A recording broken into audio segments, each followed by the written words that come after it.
This is Eric with Go Golf Coast Design.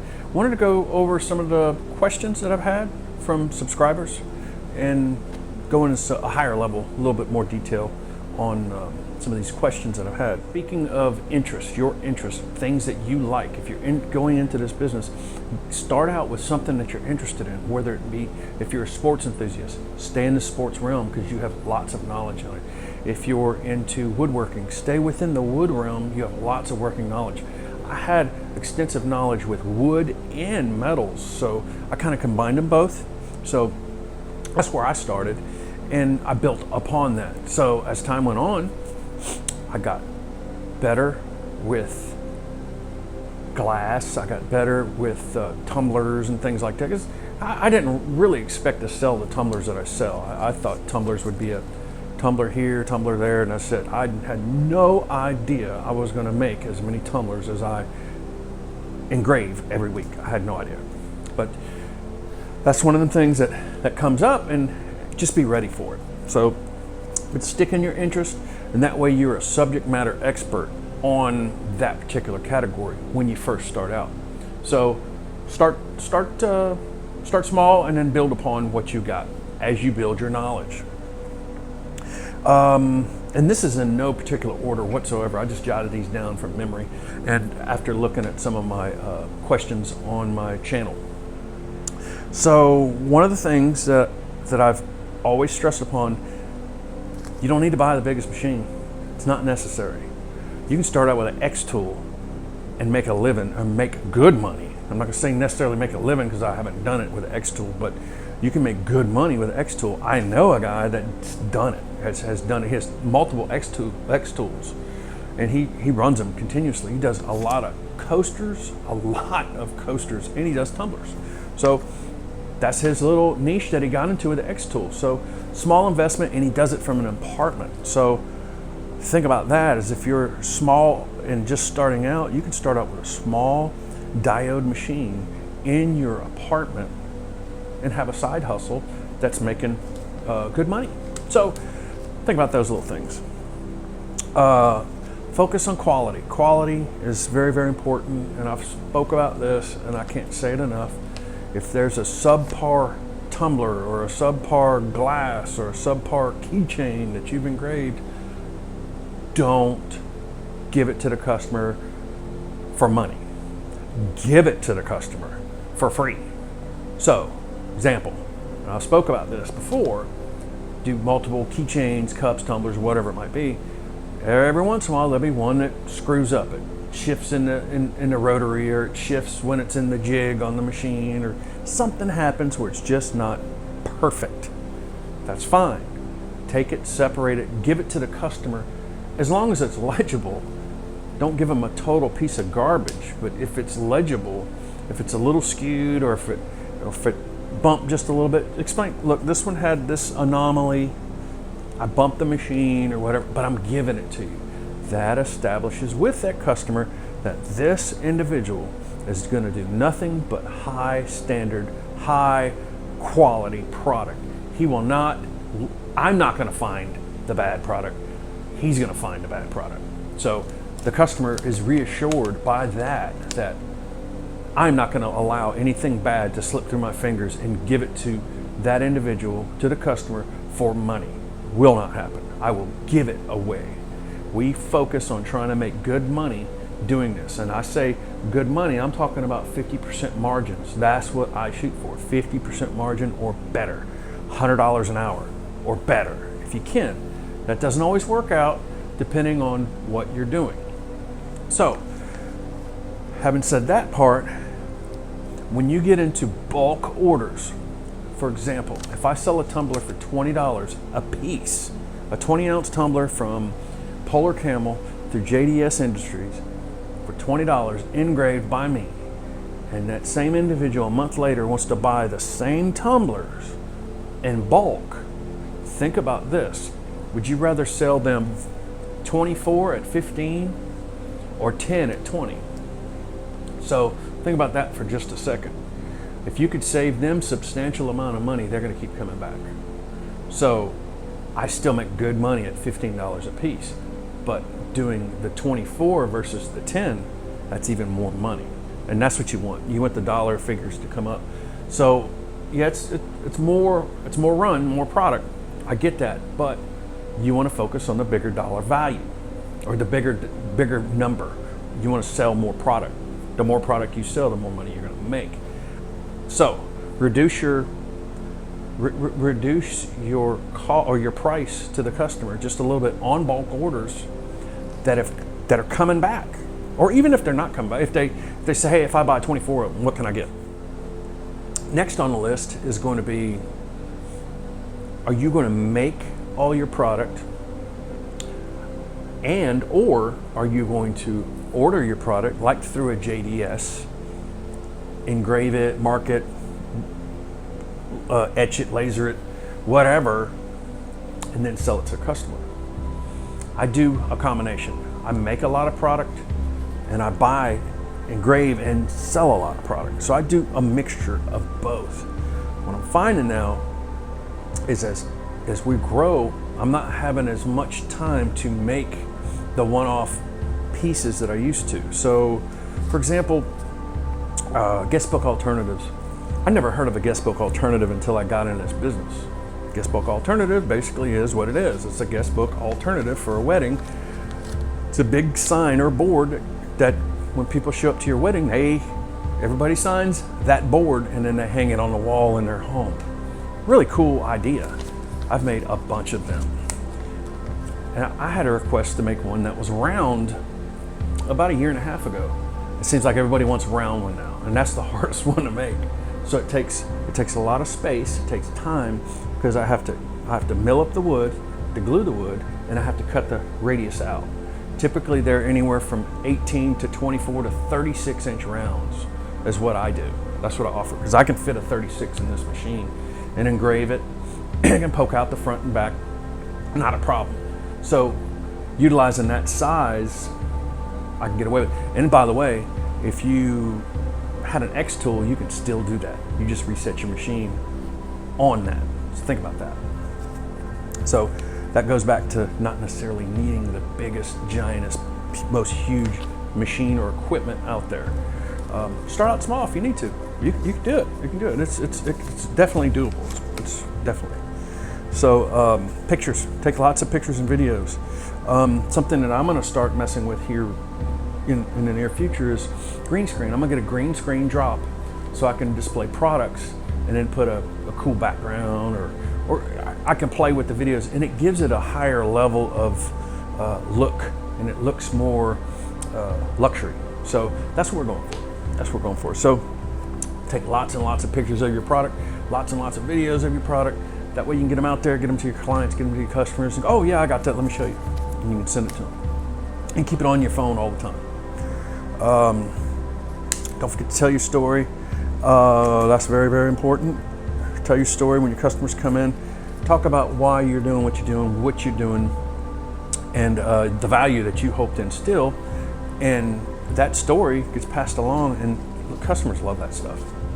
They love to hear an individual trying to make it on their own in a small business. And more times than not, they actually want to help you. They want to help gain more customers. So that's why I say, tell your story.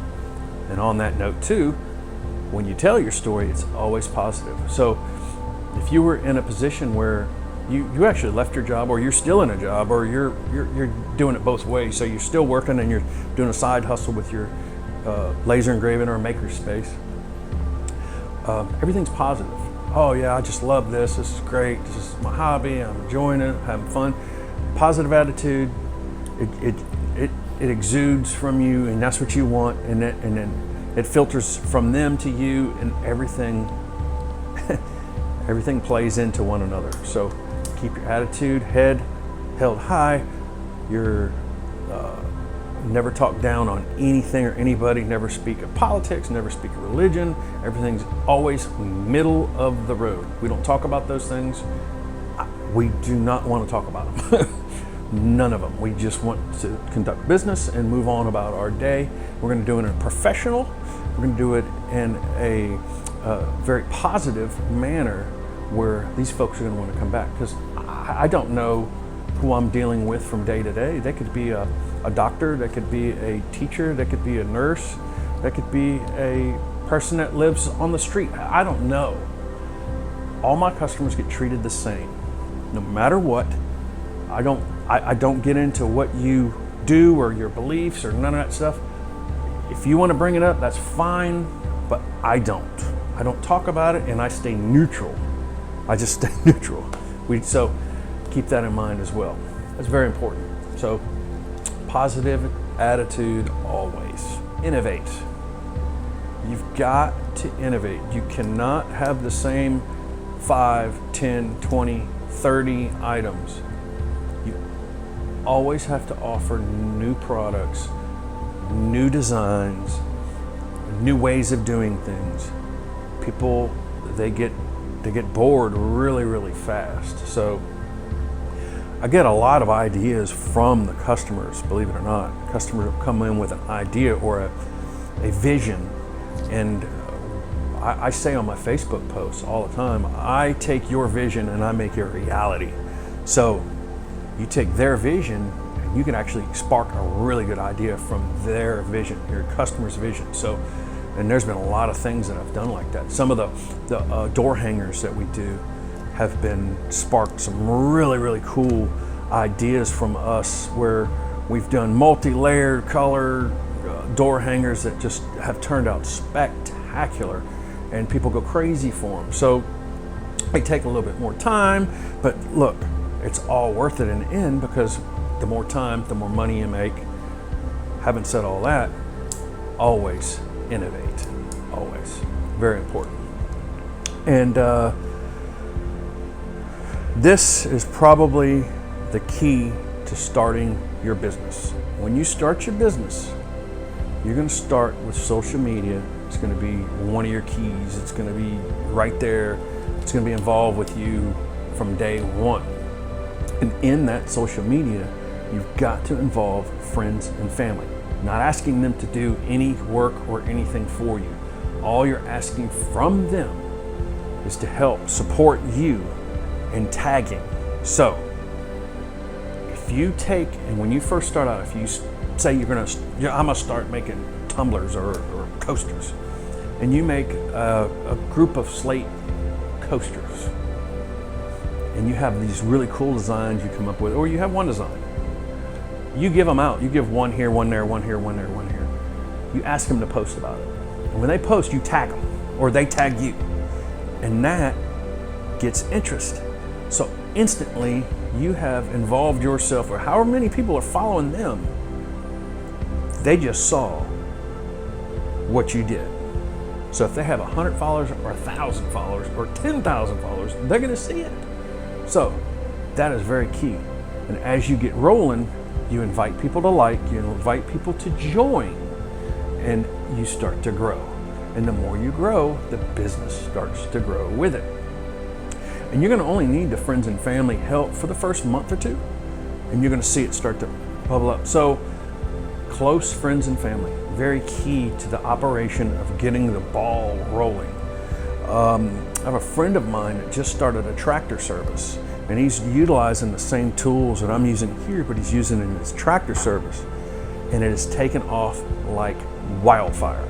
So, and it started, I helped him. I did a post, hey, check out this individual.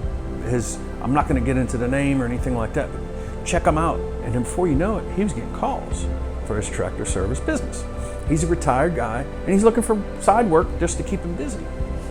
So little things like that got this ball rolling for that individual. Now he's going to be able to help individuals down the road as well. So we need to help each other. So help one another, help small businesses. So as you grow with small businesses, you're going to help that small business. That business is going to help you, and you're going to feed each other. It's really, really neat to watch. That is the key to growing an established business nowadays. You don't just put up a building and say, this is Eric's Laser Engraving Company, and it works. It doesn't work like that. You've got to build interest, you've got to build a following, you've got to build something around that. And utilizing those tools, it's gonna. So I don't think I have that many followers. I think Facebook-wise, it's 2,000. And the business page, I can't remember. It's close to that. I can't remember what it is, but it's the individuals or the groups that we post to that make everything come back to us. So, so within Facebook's, I didn't realize this. At Facebook, you have groups. Company groups, so a group that's on the Gulf Coast, or a group that is located in this county of this state, or this city in this state, and those are the groups that neighborhood watch groups and things like that. That's just an example of the groups that you could utilize, but within that space.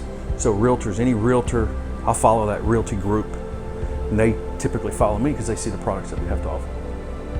So build upon that. Think about who's going to be looking at what I'm making. So if I'm going to be making coasters, I'm going to be making cups and tumblers and things like that. I'm doing restaurants and anything that serves drinks and things like that. Those are the folks that I'm going to gear and focus on, zero in on. So if that's your niche, that's where you go. My niche happened to be in the woods and metals, and I started with realtors, and the realtor market just actually kind of fell in my lap by accident when a broker reached out to me and said, hey, can you make this? And I was like, I never thought about that. It was a sold by key. Sold by key, boom. And before you know it, I'm making sold by keys for all kinds of realtors. So one step leads to another step, and you build upon those steps. So it's a lot of tidbits and things in there that you can use and think about, but everybody's a little different in what you can do and what you do. So what's going to work for you is utilizing some of these tools, and you're going to see something pop. It's going to boop. Oh, hey, that realtor reached out to me. Oh, this restaurant reached out to me.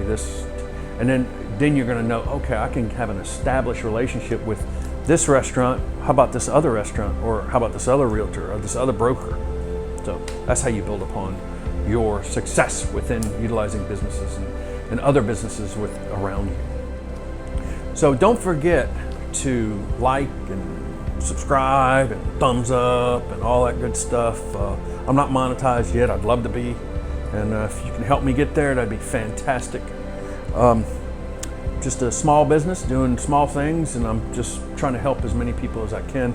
If you have any questions, reach out to me. I'm happy to help. Reach out to me on Facebook. You can reach out to me on YouTube. Happy to discuss anything, any questions you may have, and hopefully I can learn from you as well. I know I can. I've learned a lot of things from a lot of other makers that I'm friends with now because of this channel. And it's a good ride, and we're going to continue this train, and we're going to keep on riding it. And until next time, this is Eric. Thank you for watching.